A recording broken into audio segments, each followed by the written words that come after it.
नए साल में अब सम्राट चौधरी नए तेवर में दिख रहे हैं। जी हां, आपको पिछले दिनों मैंने बताया था कि माफिया की लिस्ट तैयार हो रही है, लेकिन तब तक केवल संख्या की बात होती थी कि इतने 1421 माफिया की लिस्ट तैयार हो गई है। उसके बाद ये भी खबर आई कि 1600 माफिया की लिस्ट तैयार है, जिसमें से 400 पर कार्रवाई की तैयारी है, 1200 पर और भी मुकदमे दर्ज किए जाएंगे। लेकिन अब पहली खेप के तौर पर माफिया की लिस्ट भी तैयार हो गई है और इसके पीछे की वजह क्या है? वजह है आए दिन जिस तरीके से पुलिस महकमे पर हमला हो रहा है, पुलिस टीम पर हमला हो रहा है, जिस तरीके से अपराधियों के हौसले बुलंद होते जा रहे हैं। अब उसको देखते हुए सम्राट चौधरी ने कुछ रणनीति तैयार की है और साथ ही कुछ साफ साफ सख्त निर्देश जारी कर दिए हैं। अब उसके तहत नए साल में नया कुछ होने की उम्मीद जग गई है। तो क्या है ये रणनीति? क्या सम्राट चौधरी ने आदेश दिए हैं और किस तरीके से पूरे बिहार में इसका असर होता हुआ नजर आएगा, इस पर चर्चा करेंगे आज के इस वीडियो में।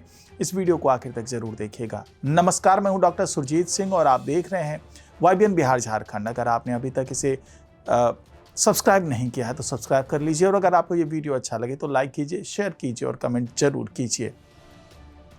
तो सम्राट चौधरी जिस तरह से बुलडोजर की कार्रवाई के बाद थोड़े शांत से नजर आ रहे थे, तो लोगों ने ऐसा सोचा, खासतौर से माफिया ने ऐसा सोचा कि लगता है अब जो जोश था वो ठंडा पड़ गया है।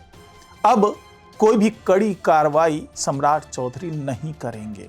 लेकिन इसी बीच एक साफ निर्देश आ जाता है गृह मंत्रालय से और वो साफ निर्देश होता है जीरो टॉलरेंस का। वो साफ निर्देश होता है कि किस तरीके से माफिया को धर दबोचा जाएगा, क्योंकि आए दिन ऐसी घटनाएं हो रही थी।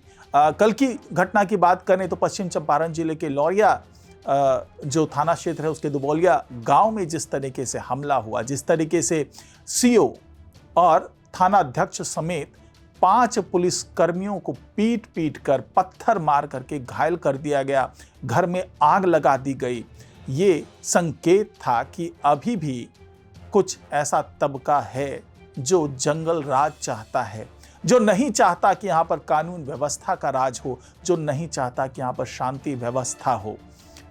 तो इसे एक एग्जाम्पल के तौर पर ले सकते हैं, इसे केस स्टडी के तौर पर ले सकते हैं, क्योंकि जिस तरीके से हौसले बुलंद न सिर्फ माफिया के बल्कि दबंगों के भी हैं। जो मैं घटना बता रहा हूं, दुबौलिया गांव की जो मैं बात कर रहा हूं, यहां पर निजी झगड़ा था। मनोज जायसवाल जो कि लौरिया नगर पंचायत में रहते हैं और जो दूसरा पक्ष है जो कि दुबौलिया में रहने वाला बंदा है, जो कि वंशराम नाम है इनका, वंशराज राम है नाम इसका। तो ये और मनोज जायसवाल दोनों के बीच 2 एकड़ जमीन को लेकर के विवाद चल रहा था और मनोज जायसवाल के पक्ष में फैसला आता है, कोर्ट फैसला कर देता है और निर्देश दिया जाता है अधिकारियों को कि आप जाकर के इनको कब्जा दिलवाइए।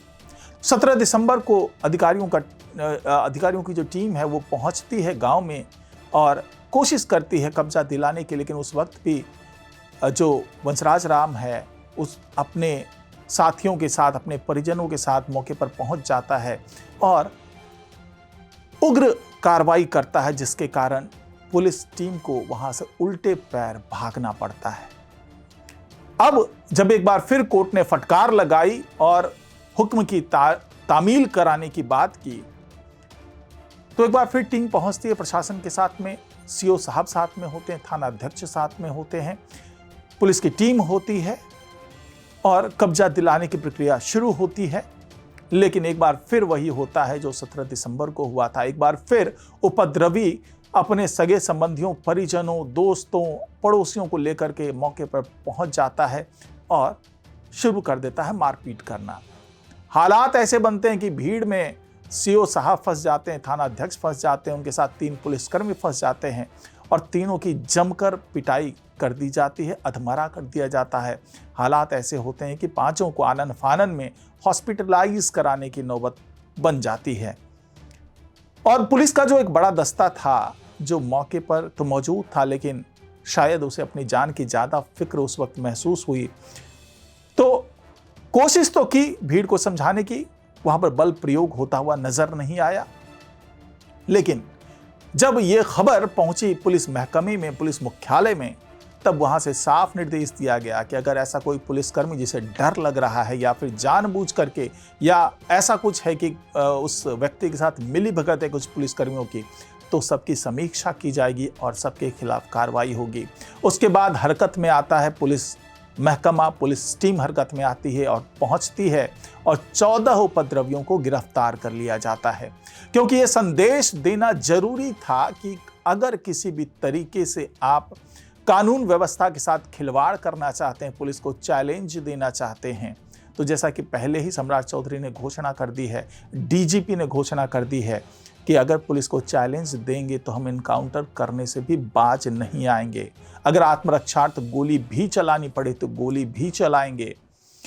तो ये वो मामले हैं जो कि लगातार अब कुछ इलाकों में होते हुए नजर आ रहे हैं, यानी कि जंगल राज दोहराने की कोशिश की जा रही है। कुछ दबंगों के माध्यम से, कुछ ऐसे लोगों के माध्यम से जो कि माफिया हैं, चाहे वो खनन माफिया है, शराब माफिया हो, भू माफिया हो, तो ये तमाम लोग अपनी हरकतों से बाज नहीं आ रहे हैं। यही वजह है कि अब हर इलाके में जो मोस्ट वांटेड अपराधी हैं उसकी लिस्ट तैयार की जा रही है। कोसी से लेकर मगध तक, पटना से लेकर शाहबाद तक, सब जगह अब अपराधियों की लिस्ट तैयार हो रही है और करीब 20 से 22 अपराधी ऐसे हैं जिन्हें चिन्हित कर लिया गया है। और हर जो प्रमंडल है, चाहे हम पटना की बात कर लें तो पटना और उसके आसपास के इलाके के करीब 6 अपराधियों को चिन्हित किया गया है। हम कोसी की बात करते हैं तो वहाँ भी 5 अपराधी हैं जो माफिया हैं, उनको चिन्हित किया गया है। और जो मगध का इलाका है वहाँ पर करीब 6 से 7 अपराधियों को मोस्ट वांटेड अपराधियों की लिस्ट में रखा गया है। और शाहबाद में 4 से 5 अपराधी ऐसे हैं जिनको इस लिस्ट में शामिल किया गया है। तो ये लिस्ट केवल औपचारिकता नहीं है, बल्कि ये वो कुख्यात अपराधी हैं जिसके खिलाफ हत्या, लूट, रंगदारी, गैंगस्टर, ये तमाम आरोप उनके ऊपर लग रहे हैं। कुछ फरार बताए जा रहे हैं और कुछ दबंगई करके, अपनी रसूख का इस्तेमाल करके कानून व्यवस्था से बचते नजर आ रहे हैं, कानून के शिकंजे में फंसने से बचने की हर पैंतरेबाजी करते हुए नजर आ रहे हैं। तो ऐसे तमाम कुख्यात अपराधियों को अब सलाखों के पीछे भेजने का निर्देश साफ साफ दे दिया गया है पुलिस महकमे को, क्योंकि जब तक इन अपराधियों के खिलाफ कार्रवाई नहीं होगी तब तक लौरिया जैसे कांड होते रहेंगे। तब तक सुपौल और बेगूसराय में जिस तरीके से कांड हुए, जिस तरह से किशनगंज में कांड हुए, जिस तरीके से औरंगाबाद में कांड देखने को मिला उस तरह के कांड होते रहेंगे। और साफ तौर से कह दिया गया है पुलिस को कि अगर आपको ज़रूरत पड़े तो खुल करके खेलिए, किसी भी तरीके की कोई रोक टोक नहीं है, किसी तरीके से आपसे हिसाब नहीं मांगा जाएगा, बल्कि खुल करके अगर आपको इनकाउंटर करना पड़ता तो इनकाउंटर भी कीजिए। क्योंकि पिछले 7 महीने के रिकॉर्ड की बात करें तो 15 इनकाउंटर पुलिस कर चुकी है बिहार में, जिसमें से 2 मामलों में जो अपराधी हैं उसकी मौत हो चुकी है और कुछ मामले जो बाकी के मामले हैं उसमें ऑपरेशन लंगड़ा चलाया गया और अपाहिज हो चुके हैं अपराधी। तो कुल मिलाकर के अब ये खुली छूट है पुलिस को कि कहीं भी अगर लौरिया जैसा कांड होता हुआ नजर आता है तो पुलिस मूक दर्शक ना बने, बल्कि अगर गोली चलाने की नौबत आए तो गोली भी चलाइए। अगर किसी पुलिसकर्मी की मौत हो जाती है, वो घायल हो जाता है, तो ये पुलिस महकमे के लिए शर्म की बात है।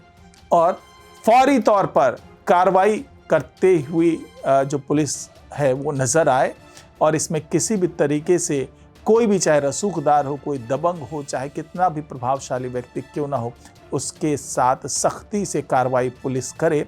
इस तरह के निर्देश अब सम्राट चौधरी ने दे दिए हैं, गृह मंत्रालय ने दे दिए हैं। और नए साल में आम जो कैलेंडर होता है उसके साथ साथ अपराधियों का भी कैलेंडर बनने लगा है, माफिया का भी कैलेंडर बनने लगा, उनकी भी लिस्ट तैयार हो रही है और इस पर कार्रवाई होती हुई नजर आएगी आने वाले दिनों में। तो सम्राट चौधरी के इस निर्देश का कितना असर होता है ये देखने वाली बात होगी। तो आज की रिपोर्ट में फिलहाल इतना ही। नमस्कार।